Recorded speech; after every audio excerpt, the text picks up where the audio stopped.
নীরব নিস্তব্ধ নিঝুম রজনীতে রাসূল পাক সাল্লাল্লাহু আলাইহি ওয়াসাল্লাম ঘুমিয়ে রয়েছেন। ঘুমের ঘরে তিনি স্বপ্নে দেখলেন যে জিবরাইল আলাইহিস সালাম তার নিকট তাশরিফ এনেছেন। তার হাতে ছিল একখণ্ড রেশমি রুমাল। রাসূলুল্লাহ সাল্লাল্লাহু আলাইহি ওয়াসাল্লাম জিবরাইল আলাইহিস সালামকে জিজ্ঞেস করলেন, হে জিবরাইল, তোমার হাতে এটা কি? জিবরাইল আলাইহিস সালাম বললেন, ইয়া রাসূলুল্লাহ, আপনি নিজেই সরিয়ে দেখুন, তাহলেই আপনি বুঝতে পারবেন এর মধ্যে কি রয়েছে। নবীজি সাল্লাল্লাহু আলাইহি ওয়াসাল্লাম তখন জিবরাইলের হাত থেকে রুমালটি নিয়ে খুলে দেখলেন যে সেই রুমালের ভিতরে একটি ছোট্ট মেয়ের চেহারা দেখা যাচ্ছে। নবীজি দেখেই চিনে ফেললেন, এ তো আর কেউ নয়, এ তো আমার প্রিয় বন্ধু আবু বকরের মেয়ে আয়েশার চেহারা। নবীজি তখন জিবরাইলকে লক্ষ্য করে বললেন, হে জিবরাইল, আমাকে কেন এই চেহারাটি দেখানো হচ্ছে? হযরত জিবরাইল আলাইহিস সালাম জবাব দিলেন, ইয়া রাসূলুল্লাহ, তিনিই হবেন সেই সৌভাগ্যবতী নারী যিনি এই জীবনে এবং পরজীবনে আপনার স্ত্রী হবেন এবং তার ভালোবাসা দিয়ে আপনার সকল দুঃখ কষ্ট বিরহ ব্যথাকে ভুলিয়ে দিবেন। এই কথাগুলো বলেই জিবরাইল আলাইহিস সালাম অদৃশ্য হয়ে গেলেন। জিবরাইল আলাইহিস সালাম অদৃশ্য হওয়ার সাথে সাথে নবীজির ঘুম ভেঙে গেল। তিনি রুমের মধ্যে চিন্তাগ্রস্ত হয়ে হাঁটাচলা শুরু করলেন আর ভাবতে লাগলেন, আবু বকরের মেয়ে তো অত্যন্ত ছোট, যাকে উম্মে রোমান ঘরেই রাখতে পারে না, সারাদিন এদিক সেদিক সে ঘুরে বেড়ায়, কিভাবে এই ছোট্ট মেয়েটি আমার স্ত্রী হিসেবে পরিগণিত হতে পারে? এই কথাগুলো নবীজি চিন্তা করতেছিলেন। কিছুদিন আগেও তিনি বালিকা আয়েশাকে দেখেছেন, সে তার বান্ধবীদের সাথে পুতুল খেলায় মত্ত রয়েছে, আর সেই বালিকাই নাকি তার ভালোবাসা দিয়ে সকল ব্যথা বেদনা দূর করে দিবেন। এই বয়সী ছোট্ট একটা মেয়ে ভালোবাসার অর্থই বা কি বোঝে? এ সকল চিন্তায় রাসূল পাক সাল্লাল্লাহু আলাইহি ওয়াসাল্লাম অস্থির হয়ে উঠলেন। এভাবে নবীজি সাল্লাল্লাহু আলাইহি ওয়াসাল্লাম পরপর 3 রাত একই স্বপ্নে দেখলেন, যার কারণে তার মনে আর কোনো সন্দেহ থাকলো না। তিনি মাথা পেতে আল্লাহ পাক রব্বুল আলামিনের দেওয়া নির্দেশ মেনে নিলেন এবং বুঝে নিলেন আল্লাহ তাআলা এটাই চাচ্ছেন যেন আয়েশা নবীজির জীবন সঙ্গিনী হয়। প্রিয় দর্শক, এখানে একটি কথা উল্লেখ করা প্রয়োজন। যতদিন না আয়েশা রাদিয়াল্লাহু আনহা রাসূল পাক সাল্লাল্লাহু আলাইহি ওয়াসাল্লামের স্ত্রী হবেন না, ততদিন পর্যন্ত আমরা তাকে বালিকা আয়েশা বা কিশোরী আয়েশা হিসেবে সম্বোধন করব, যেন আমরা ওই সময়ের প্রেক্ষাপটের সাথে নিজেদের কল্পনা জগৎকে মিলিয়ে নিতে পারি। এরপর একদা রাসূল পাক সাল্লাল্লাহু আলাইহি ওয়াসাল্লাম হযরত খাদিজা রাদিয়াল্লাহু আনহার ইন্তেকালের পরে তার একাকিত্ব কাটানোর জন্য আবু বকর সিদ্দিক রাদিয়াল্লাহু তাআলা আনহুর বাসায় বেড়াতে গেলেন। রাসূল পাক সাল্লাল্লাহু আলাইহি ওয়াসাল্লাম আবু বকর রাদিয়াল্লাহু তাআলা আনহুর বাড়ির আঙ্গিনায় পৌঁছে দেখলেন যে বালিকা আয়েশা রাদিয়াল্লাহু আনহা তার বান্ধবীদের সাথে পুতুল খেলছেন। কোনো দিকে তার কোনো মনোযোগ নেই, তার শুধুমাত্র মনোযোগ পুতুলের দিকেই। তাকে এভাবে খেলতে দেখে রাসূল পাক সাল্লাল্লাহু আলাইহি ওয়াসাল্লামের মনে খানিকটা কৌতূহল জাগলো। তিনি এগিয়ে এলেন ছোট্ট আয়েশার দিকে, তার কাছে এসে বললেন, কি করো আয়েশা, তোমার হাতে ওটা কি? আয়েশা তো আয়েশাই, শিশুর মতো তার উত্তর। তিনি বলে উঠলেন, এটা তো আমার ঘোড়া। রাসূল পাক সাল্লাল্লাহু আলাইহি ওয়াসাল্লাম অবাক হওয়ার ভান করে বললেন, আচ্ছা ঠিক আছে, বুঝলাম, কিন্তু তোমার ঘোড়ার যে পাখা দেখছি, ঘোড়ার তো পাখা হয় না। আয়েশা রাদিয়াল্লাহু তাআলা আনহা নবীজির কথা শুনে সাথে সাথে উত্তর দিয়ে বললেন, আপনাকে কে বলেছে ঘোড়ার পাখা হয় না? আপনি কি জানেন না আল্লাহর নবী হযরত সুলাইমান আলাইহিস সালামের ঘোড়ার পাখা ছিল? তার এমন জবাব শুনে রাসূল পাক সাল্লাল্লাহু আলাইহি ওয়াসাল্লাম দারুণভাবে হেসে উঠলেন। হযরত আয়েশা রাদিয়াল্লাহু তাআলা আনহা পরবর্তী সময়ে বর্ণনা করেন যে সেদিন আমার কথায় রাসূল পাক সাল্লাল্লাহু আলাইহি ওয়াসাল্লাম এমন ভাবে হেসেছিলেন যে আমি তার নুরানি দাঁতের মাড়ি পর্যন্ত দেখতে পেয়েছিলাম। সুবহানাল্লাহ।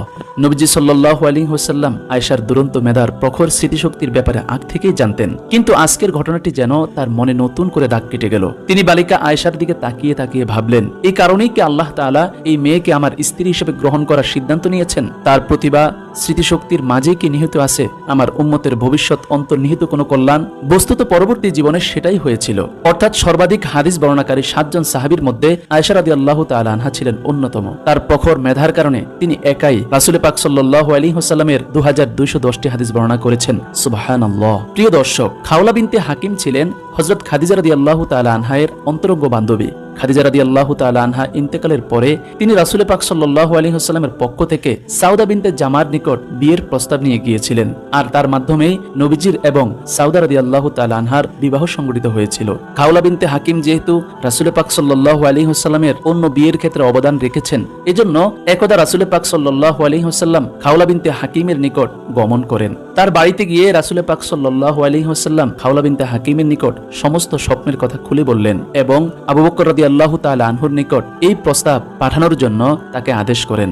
রাসূল পাক সাল্লাল্লাহু আলাইহি ওয়াসাল্লাম যখন খাওলা বিনতে হাকিমের নিকট সকল স্বপ্নের কথা খুলে বললেন। খাওলা বিনতে হাকিম অত্যন্ত খুশি হলো এবং তিনি রাসূল পাক সাল্লাল্লাহু আলাইহি ওয়াসাল্লামের বিয়ের প্রস্তাব নিয়ে হযরত আবু বকর রাদিয়াল্লাহু তাআলা আনহুর বাড়ির উদ্দেশ্যে রওনা দিলেন। খাওলা বিনতে হাকিম হযরত আবু বকর রাদিয়াল্লাহু তাআলা আনহুর বাড়িতে গিয়ে হযরত আবু বকর রাদিয়াল্লাহু তাআলা আনহুকে সেদিনের জন্য বাসায় পেলেন না। তাকে বাসায় না পেয়ে খাওলা বিনতে হাকিম হযরত আবু বকর রাদিয়াল্লাহু তাআলা আনহুর স্ত্রী উম্মে রোমানের নিকট গমন করলেন এবং তাকে নবীজির পক্ষ থেকে সকল কথাগুলো শোনালেন। খাওলা বিনতে হাকিমের জবান থেকে এই কথাগুলো শুনে উম্মে রোমান অত্যন্ত খুশি হয়ে গেলেন। খুশিতে তার বাকরুদ্ধ হয়ে গেল। তিনি অপেক্ষায় ছিলেন কখন এই শুভ সংবাদটি আবু বকর রাদিয়াল্লাহু তাআলা আনহুর কানে পৌঁছাবেন। আল্লাহর কি মহিমা! খাওলা বিনতে হাকিম সেই বাড়ি থেকে বের হয়ে আসার আগেই হযরত আবু বকর রাদিয়াল্লাহু তাআলা আনহু বাড়িতে এসে উপস্থিত হলেন। হযরত আবু বকর রাদিয়াল্লাহু তাআলা আনহু উপস্থিত হওয়ার পর খাওলা বিনতে হাকিম হযরত আবু বকর রাদিয়াল্লাহু তাআলা আনহুকে দেখা মাত্রই আল্লাহ তাআলার দরবারে শুকরিয়া আদায় করলেন এবং হযরত আবু বকর রাদিয়াল্লাহু তাআলা আনহুকে লক্ষ্য করে বললেন, হে আবু বকর, আপনি খেয়াল করে শুনুন, রাসূলুল্লাহ সাল্লাল্লাহু আলাইহি ওয়াসাল্লাম আয়েশার জন্য বিয়ের প্রস্তাব নিয়ে আমাকে পাঠিয়েছেন আপনার নিকটে। এতে আপনার মতামত কি? আমাকে মেহেরবানি করে খুলে বলুন। খাওলার মুখ থেকে এমন কথা শুনে হযরত আবু বকর রাদিয়াল্লাহু তাআলা আনহু খুশিতে আত্মহারা হয়ে গেলেন। কেননা তিনি রাসূল পাক সাল্লাল্লাহু আলাইহি ওয়াসাল্লামের সাথে আত্মীয়তার সম্পর্ক করতে চেয়েছিলেন, কিন্তু কখনো মুখ ফুটে তিনি বলতে পারেননি। তবে আজকে যেহেতু নবীজি সাল্লাল্লাহু আলাইহি ওয়াসাল্লাম নিজ থেকেই প্রস্তাব পাঠিয়েছেন, এই খবরে আবু বকর রাদিয়াল্লাহু তাআলা আনহু আল্লাহ তাআলার দরবারে সিজদায় পতিত হলেন। আর তিনি বুঝে নিলেন অবশ্যই এটা আল্লাহ তাআলার পক্ষ থেকেই হুকুম। আল্লাহই চাচ্ছেন যেন আমি আমার মেয়েকে নবীজির নিকট বিয়ের ব্যবস্থা করে দেই। সিজদা থেকে মাথা উত্তোলন করে তিনি একটা বিষয়ে চিন্তিত হয়ে পড়লেন এবং খাওলাকে লক্ষ্য করে বললেন, হে খাওলা, এই বিয়ে কিভাবে হতে পারে? রাসূল পাক সাল্লাল্লাহু আলাইহি ওয়াসাল্লাম তো আমার ভাই, আর আয়েশা তার ভাতিজি, আর ভাতিজির সাথে তো বিয়ে হতে পারে না। আবু বকর রাদিয়াল্লাহু তাআলা আনহুর কথা শুনে খাওলা রাসূল পাক সাল্লাল্লাহু আলাইহি ওয়াসাল্লামের কাছে সমাধান আনতে গেলেন। রাসূল পাক সাল্লাল্লাহু আলাইহি ওয়াসাল্লাম খাওলার কথা শুনে মুস্কি হেসে জবাব দিলেন, আবু বকর তো আমার নিজের রক্তের ভাই না, সে তো আমার ধর্মীয় ভাই। সেই ক্ষেত্রে এই বিয়েতে সম্পর্ক নিয়ে কোনো সমস্যা নেই। নবীজির কথা শেষ হওয়ার পর খাওলা খুশি মনে আবু বকর রাদিয়াল্লাহু তাআলা আনহুকে খুশির সংবাদ দেওয়ার উদ্দেশ্যে রওনা করলেন এবং তাকে সব কথা খুলে বললেন। হযরত আবু বকর রাদিয়াল্লাহু তাআলা আনহু খুশির সংবাদ শুনে তার অন্তরে খুশির খুশবু বইতে শুরু করলো। এদিক থেকে বালিকা আয়েশা রাদিয়াল্লাহু তাআলা আনহা প্রতিবেশীর বাড়িতে সখীদের সাথে পুতুল খেলায় মত্ত ছিলেন, আর অন্যদিকে তার দুধমা ওয়াইলা রাদিয়াল্লাহু তাআলা আনহা তাকে খুঁজতে ব্যস্ত হয়ে পড়লেন।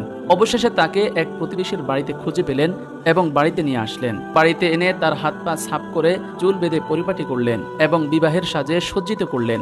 অতঃপর বিয়ের সাজে সজ্জিত হওয়ার পর হযরত আয়েশাকে নিয়ে বাগদান অনুষ্ঠানে উপস্থিত করালেন। এই অনুষ্ঠানটি একেবারে ছোট্ট পরিসরে হয়েছিল, যেখানে শুধুমাত্র হযরত আয়েশা রাদিয়াল্লাহু তাআলা আনহা, তার মা উম্মে রুমান, আবু বকর রাদিয়াল্লাহু তাআলা আনহু, 2-3 সাহাবী এবং রাসূল পাক সাল্লাল্লাহু আলাইহি ওয়াসাল্লাম ছাড়া আর কেউ উপস্থিত ছিলেন না। অতঃপর বিয়ের অনুষ্ঠান শুরু হলে হযরত আবু বকর রাদিয়াল্লাহু তাআলা আনহু নিজেই খুতবা পাঠ করলেন এবং 500 দিরহাম মোহরানা নির্ধারণ করলেন, আর এর মাধ্যমে বিবাহের কাজ সম্পূর্ণ হয়ে গেল। প্রিয় দর্শক, এটাই ছিল সর্বকালের সর্বশ্রেষ্ঠ মহামানব রাসূল পাক সাল্লাল্লাহু আলাইহি ওয়াসাল্লামের বিবাহ অনুষ্ঠান। তারপর রাসূল পাক সাল্লাল্লাহু আলাইহি ওয়াসাল্লাম মক্কার জমিনে দ্বীনের দাওয়াত দেওয়ার ক্ষেত্রে ব্যস্ত হয়ে পড়লেন। আর আয়েশা রাদিয়াল্লাহু তাআলা আনহা তার মা বাবার কাছে থেকে পাড়া প্রতিবেশী বান্ধবীদের সাথে মেতে থাকলেন সেই পুতুল খেলায়। হযরত আয়েশার বয়স কম থাকায় তিনি খুবই চঞ্চল ছিলেন। উম্মে রোমান বালিকা আয়েশা রাদিয়াল্লাহু তাআলা আনহাকে শাসন করলেও তিনি কথা শুনতেন না। তাই একদিন তিনি খুব বকাবকি করলেন। আয়েশা রাদিয়াল্লাহু তাআলা আনহা দরজার কপাট ধরে চোখ মুখ ফুলিয়ে কাঁদছিলেন। তখন রাসূল পাক সাল্লাল্লাহু আলাইহি ওয়াসাল্লাম সেখানে এসে উপস্থিত হলেন এবং উম্মে রোমানকে বললেন, আপনাকে না বলছিলাম আয়েশাকে কিছু না বলতে? আমার কথা তো আপনি রাখলেন না। রাসূল পাক সাল্লাল্লাহু আলাইহি ওয়াসাল্লামের কথা শুনে উম্মে রোমান খুবই বিব্রত বোধ করলেন এবং বললেন, ইয়া রাসূলুল্লাহ, সে যে কোনো কথাই শোনে না, আর আমি কিছু বললেই তার বাবাকে আমার বিষয়ে নালিশ করে।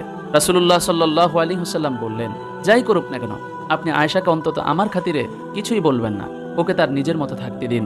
এদিক থেকে কুরাইশরা নবুয়তের পর থেকেই মুসলমানদের উপর প্রচণ্ড অত্যাচার করে আসছে। নবুয়তের 12টা বছর কেটে গেছে এইভাবে, এখনো নির্যাতন চলছেই। কুরাইশদের অত্যাচারে মুসলিমদের জীবন একেবারে হুমকির মুখে। হঠাৎ আশার আলো ফুটে উঠল।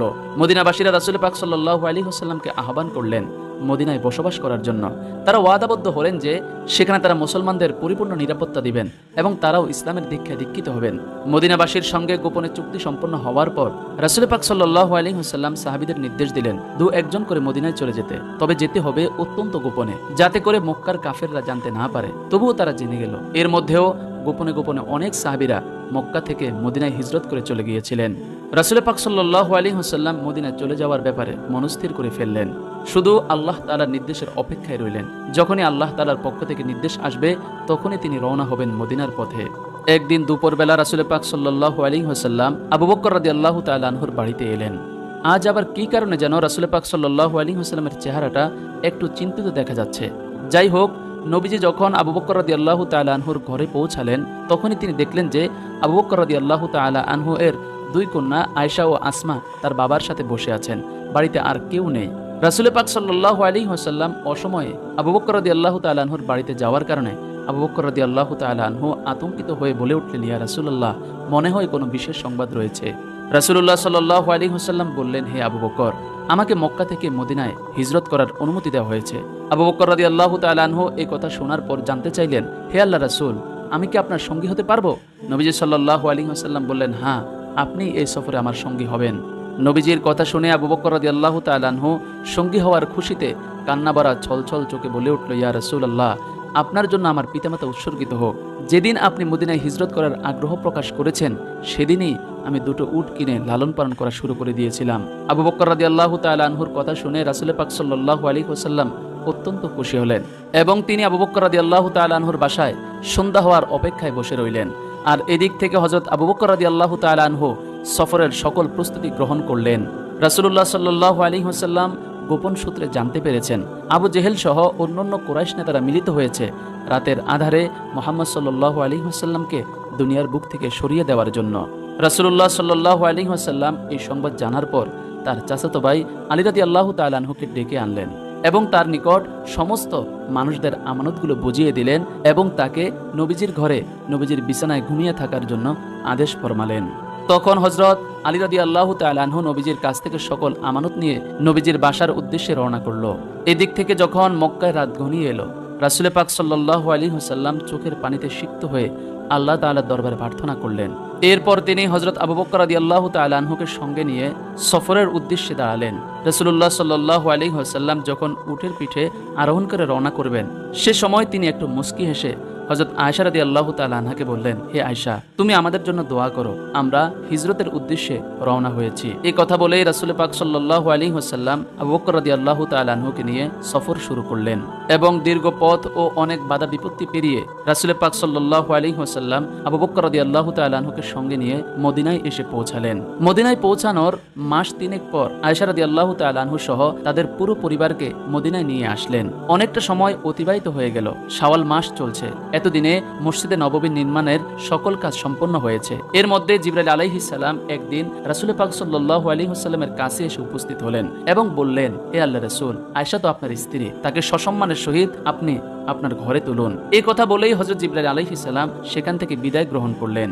আল্লাহর কি মহিমা, এর পরের দিনেই হযরত আবু বকর রাদিয়াল্লাহু তাআলা আনহু নিজেই রাসূল পাক সাল্লাল্লাহু আলাইহি ওয়াসাল্লামের কাছে আসলেন এবং বললেন, হে আল্লাহর রাসূল, আপনি আপনার স্ত্রীকে ঘরে তুলছেন না কেন? রাসূল পাক সাল্লাল্লাহু আলাইহি ওয়াসাল্লাম খানিকটা বিব্রত বোধ করলেন, তবে তিনি স্পষ্ট করেই বললেন, আমি মোহরের ব্যাপারে ভাবছি, কেননা মোহরের সম্পূর্ণ টাকা আমার নিকট উপস্থিত নেই।